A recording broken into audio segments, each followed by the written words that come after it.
finally, let me just say a few words about 9/11. And I remember talking to Bill Bennett, who was my first boss in Washington, but I said to Bill, I mean, really, when you think about it, is it really that big a deal? I mean, maybe it'll just be a horrible tragedy, you know, a one-off. Those events in our public life fade into history over time. Their significance diminishes over time. Bill said that will not be the case with this event. That 9/11 will increase in significance over time. It will trigger a bunch of changes. 9/11 was your Pearl Harbor.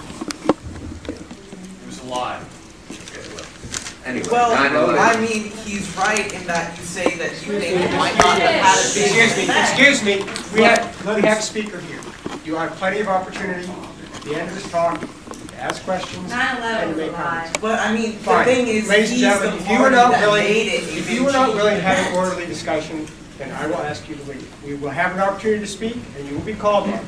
But he has been asked here to speak. People have come here to hear him, and you should give him the courtesy of giving his chance to speak, and you will get your opportunity thereafter.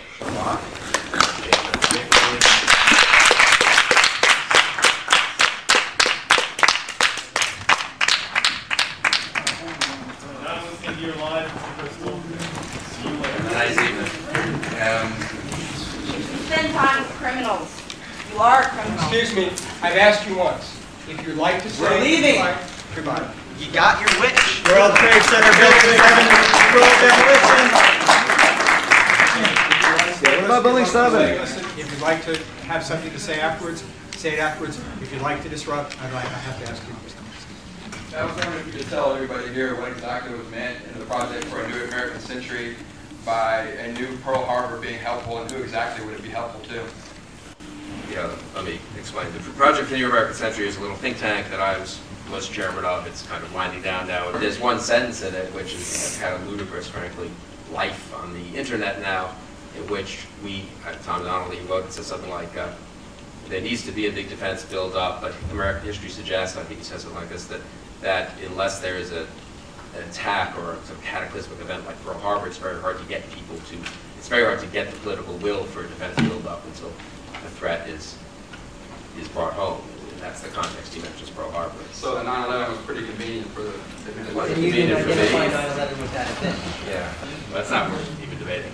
It wasn't convenient. I wish it had never happened.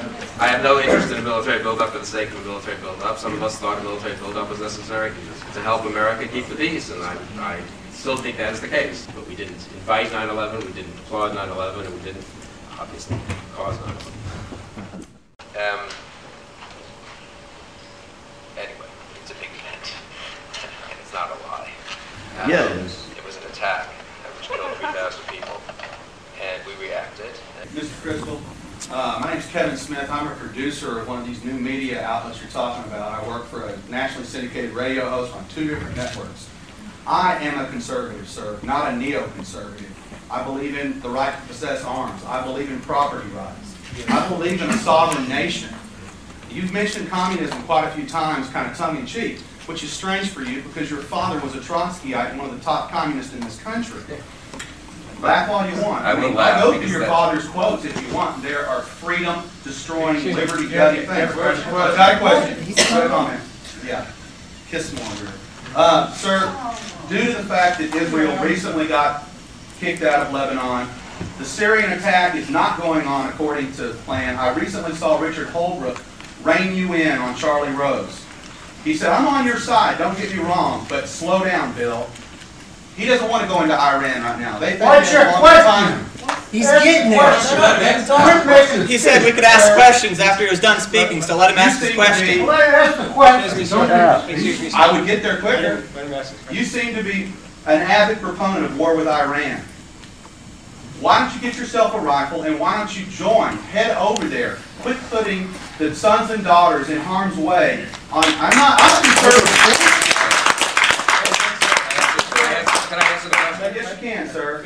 But please, you are the new Joseph Goebbels, and there will be an accountability for what you guys are doing to this world. You're a traitor! If you'd like to ask the question. All your PNAC buddies, all How's traitors. that shadow government going for you, Mr. Bobby? Be happy to see you and all your PNAC guys doing the perp walk for your indiscretions with 9/11. We know that you all did it. Excuse me, sir. He was asked a question.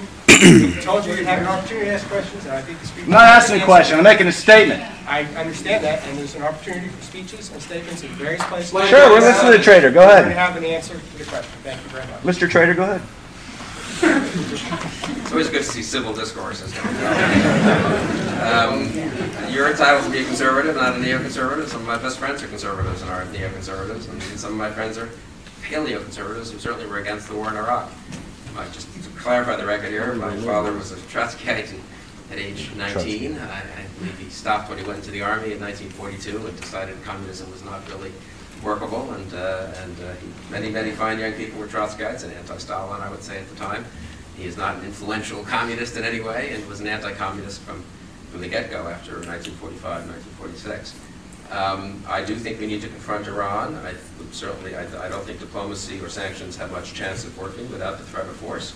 And I think we need to think seriously about what the world would look like with Ahmadinejad with nuclear weapons, providing a shelter for terror and providing a threat to not just to Israel, but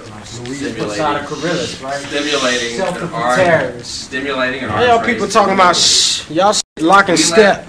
Y'all lock and step while the country's doing what it's doing right now. Right. I'm in the hood. Ladies and gentlemen, Just finish this one here about You're a murderer. You're a liar. And thief. you. The Scumbag. To be serious about Iran, or not, to be serious about Iran, one really needs to think about what would happen in the Middle East if Iran had nuclear weapons. I do think Turkey, Saudi Arabia, Egypt. I'm not going to believe that lie again, like you lied about Iraq having WMDs. Excuse me, would you like to either be quiet or I can ask you to leave? I'm making a comment like No, that. excuse me, we have rules about how we have conversations. Mr. Steinberg, do you support a preventive war against Iran? Excuse me, gentlemen. I believe you wrote a paper on the subject. Excuse me. We have a speaker here who's answering the question, and we're going to have an answer. Do you want to answer the question yourself? I'm happy to answer any questions you'd like.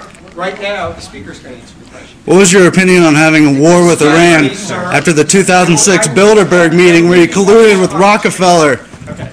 Officer, I would like you to escort this gentleman out of the... Why don't you stand up and come out with me right now? I have to leave because of the First Amendment, or why am I being kicked out? We're going to discuss it out there. What are we going to discuss? Stand up.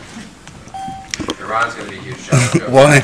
Stand up and come outside with We could have a serious debate about it in this country, actually. We have a debate. Can you tell me now why I need to stand up and leave? I'll talk to you outside. Let's go up the aisle. Using military force against Iran. On the other hand, I would ask you really to think about what a world with Iran using nuclear weapons, with nuclear proliferation implications, terror implications. Let's go out into the lobby. It would give. Are you coming with us, or? I'll be escorted out as well.